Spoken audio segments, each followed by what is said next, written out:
Slides look good. Just unmute.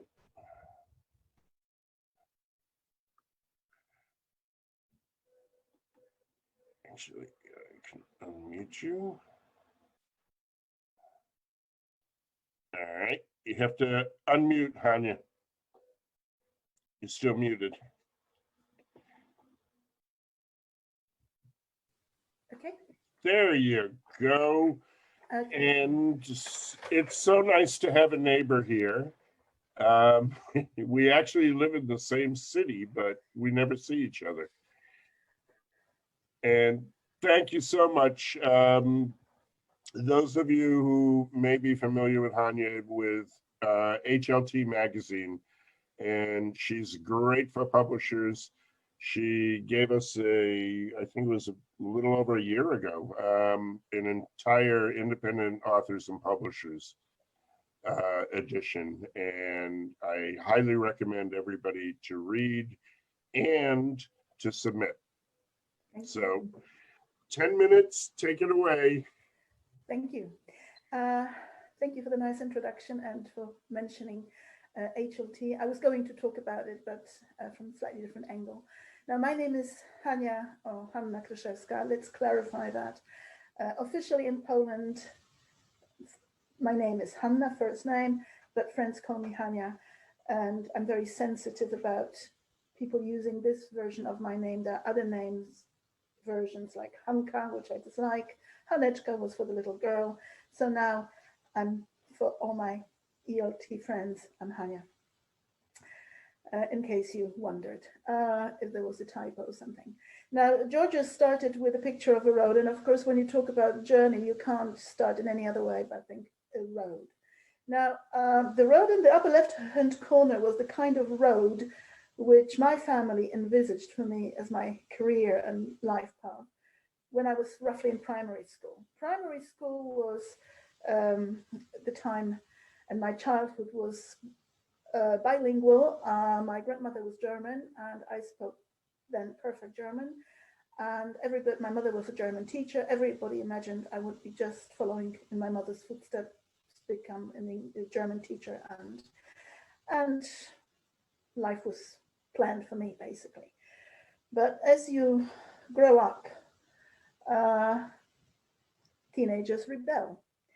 And that's the upper right-hand corner. You have got the rebellious teenager who drifted, who broke the family rules and went into a bilingual English school and decided to study English, not to study German. Then, of course, the road was beginning to wind in the sense I wanted to work at the university. After I graduated, I'm a linguist by education. I'm a linguist who drifted. And I really, really hoped to have a career with the university. It didn't work out. They didn't want me. Now I'm working where I wanted to work initially, but this is a long story. And of course, the road that I took was a pretty winding road, but the most important thing was the road that were the milestones, were the people I met. In those days, and I'm going to say when I started my EFL career in a minute, I actually, in Poland, still the times of communism. I did not envisage the path and the road I would take and the way I would develop and the shape my life would take. So completely unpredicted, undreamt of. So before I talk about the EFL journey I took, I would like to talk about the recent publication Alan Maley has brought out. He was the editor for the British Council. It's Developing Expertise Through Experience. I think it's a book that is very, very relevant to what we're talking about. And I have got Alan's permission to talk very, very briefly about the book, because it really looks at 20 professionals, male and female, native speakers, non-native speakers coming from UK and outside the UK. And The book is a very unusual publication because it's very rare that we look at individual stories of teachers as models, as possible career paths. This is what we are doing right now. We're comparing our notes and experiences, and we see what are the career paths and how did we get to the place where we are. And Alan wrote a very nice poem about the paths people take. And the poem, the introduction to the book is this poem, and it's called Events. Nothing circumvents the power of events, but we are not without defense, for we are active agents, not passive patients. You can download the book from the internet and read the whole poem. Now, he talks about the power of events. I slightly disagree. For me, it's my life was not about events. My life was about professional life, has been about people. And it's all about people. It's all about the people you meet. It's all about the impact, the social constructivist, if you were, angle to the profession, not the certification, not the qualifications you get, which are important, but the most important thing have been the people that you meet. And I would like to talk about people and who are the milestones of my life, professional life. I would like you to meet these two ladies. On the left, it's me in 1979 when I graduated from university with an MA at the age of 22. On the right, it's me 41 years later. Now, the thing that was most powerful for me when I retrieved this picture was I looked at the picture and I thought how much I actually dislike myself and the way I was when I was 22. I was a young budding teacher. I was already working, like Sherry, I was working as a teacher already when I was a student. So I've been in the teaching profession for more than 41 years. And I was pretty arrogant. I did not prepare to my methodology classes. I muddled through or sort of kind of taught my lessons, and I was never prepared for my teaching practice. Really arrogant. I didn't care that much about methodology. I wanted to be a linguist.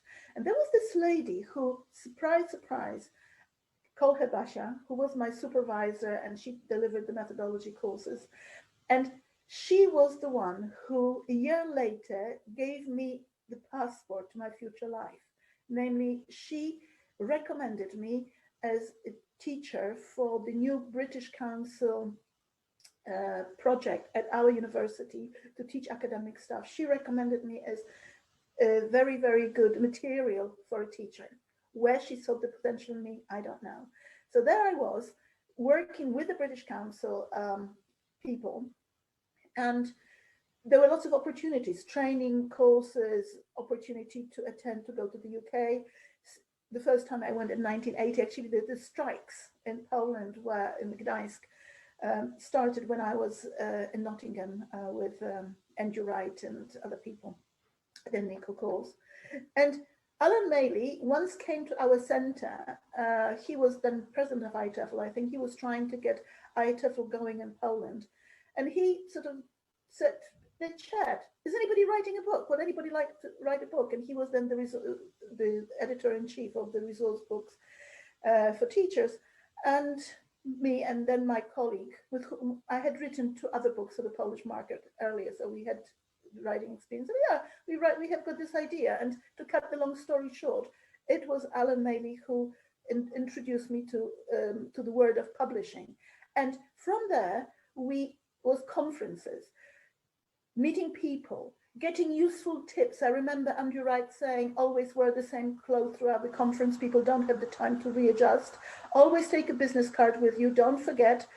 I would meet famous people and make blunders. I remember once I was arguing with a professor of phonology about some aspects of pronunciation, and he said to me, well, come to my session, really, I'm bringing out my new pronunciation dictionary.